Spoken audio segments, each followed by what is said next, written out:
Good morning, everyone, and welcome to a rather foggy start, but what is probably going to be a nice day here in Britain.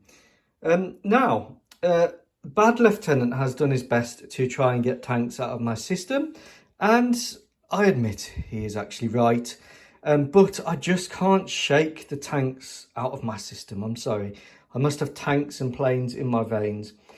Tanks take less time to build than planes, so I tend to be able to spew these out faster. Planes, you have to be a bit more detailed, otherwise they look rubbish. Not saying that my tanks don't.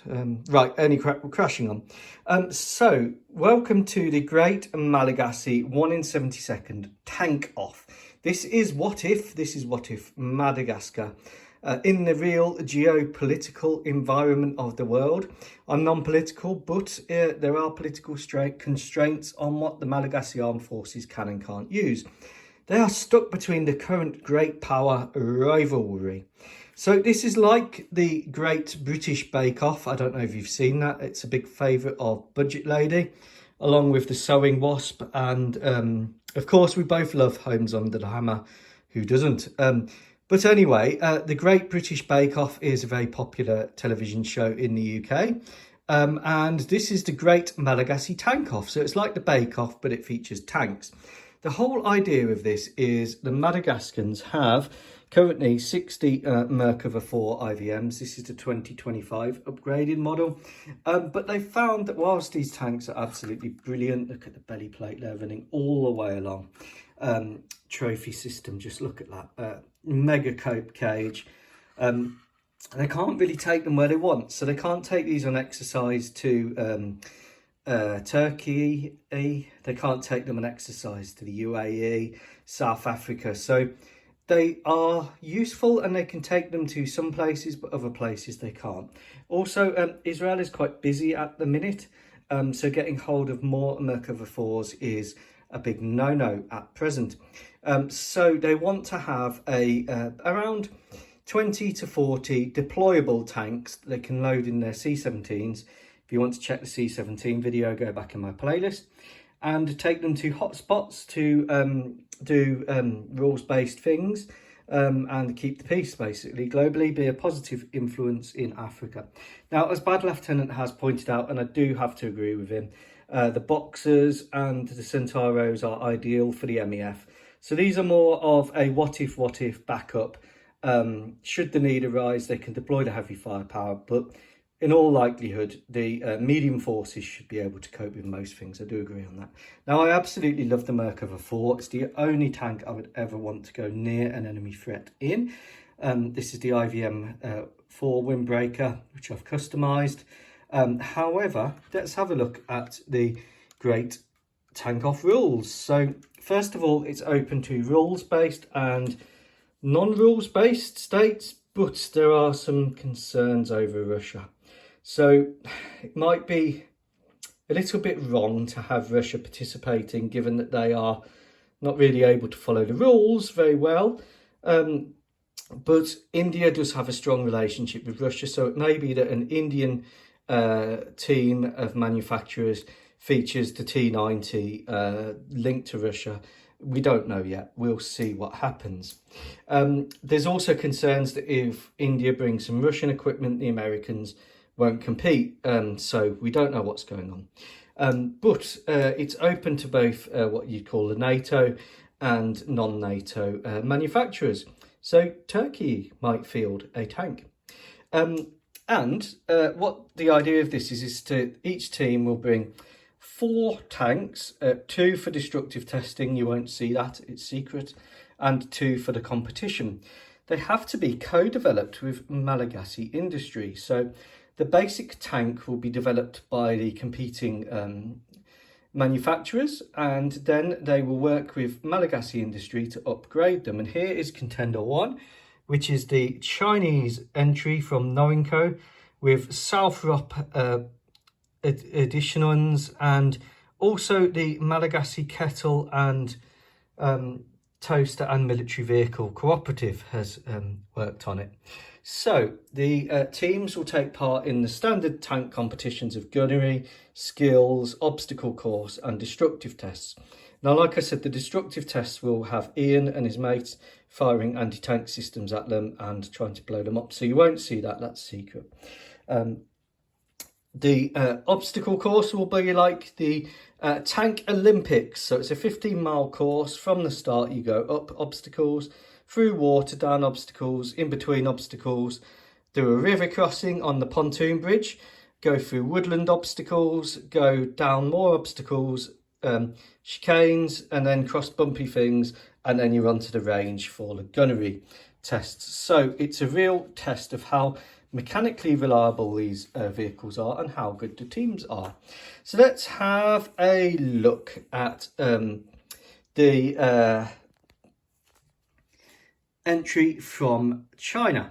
Now, the Germans are with KMVWKM Rheinmetall are looking at bringing the 2A7 Pro, but this doesn't quite meet the advanced armour levels. This is the Vespid kit. So the Challenger 2 TES, well, providing 4 of those is impossible, so that's out of the running straight away. And the Americans are still deliberating if they're going to take part or not. That's the Abrams SEP V2. Now you can see on all of these tanks, the armour levels are significant. So the Chinese entry with the Malagasy factory has worked on up armouring. So we have the UTSK, which is like the Tusk armour system, but spelt differently. We have I'll come on to the turret later. We have Kevlar plates along the side. We've got the kinetic QNet anti-RPG nets, not slat armour. This is a lot lighter, but same effectiveness. We've got turret armour going all around, again, Kevlar composite. We've got the active hard kill protection system Trofina. And the whole thing is heavily upgraded compared to a standard Chinese ZT-99, which isn't a bad base place to start. So the ZT-99 has armour here on the front. It does have top attack armour, interestingly, and it does have good frontal armour. Its armour weaknesses are along the side, and that's where the UTSK kit seeks to upgrade that significantly. And it doesn't have a belly plate, so Malagasy Industries have added a belly plate, which is important for IED protection. It also has extra top attack armour, which is spaced away from the hull. This is because the Javelins are incredibly destructive, and EFP drones are incredibly destructive at destroying the tank at its weakest point. Still got the smoke grenade launchers in there, front radars, laser warning system, laser jammer, that comes as standard on the ZT-99. Sideways looking cameras here, a reversing camera at the back, and a front camera system so the driver can drive with his hatch closed and see what's going on. It of course comes with the excellent 125mm Chinese main gun, but the big deficiency on this tank, and this is the Trumpeter model which I've converted, is it does have an autoloader. Now it only has 3 crew, which is good for crewing statistics and costs in operation, because crew are the most expensive. However, the autoloader is like the Soviet models. It's buried down in the tank, and that is a vulnerability concern. The good thing is that weight-wise, it's 60 tons base weight. This one's about 62 to 65. The top attack armour should provide some protection, but even Trumpeter, when they've built this kit, have made it so the turret just pops off. And that's what we don't want to have happen in the destructive tests. Really, with the autoloader, it's a carousel. It is armoured, but it's still a carousel autoloader. And that's where you get to the difference between like the T90M, the Pirov.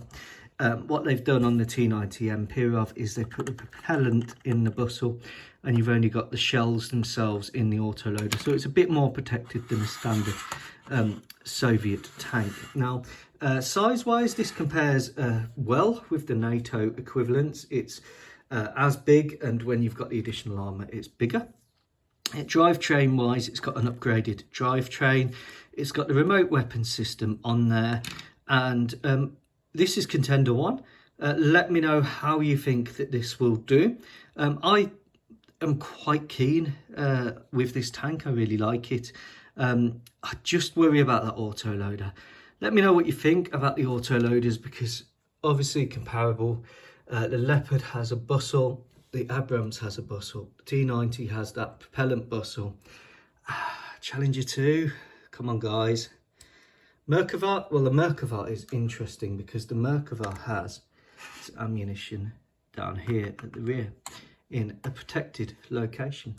So let me know what you think. I will build Contender number 2, which is in the works there.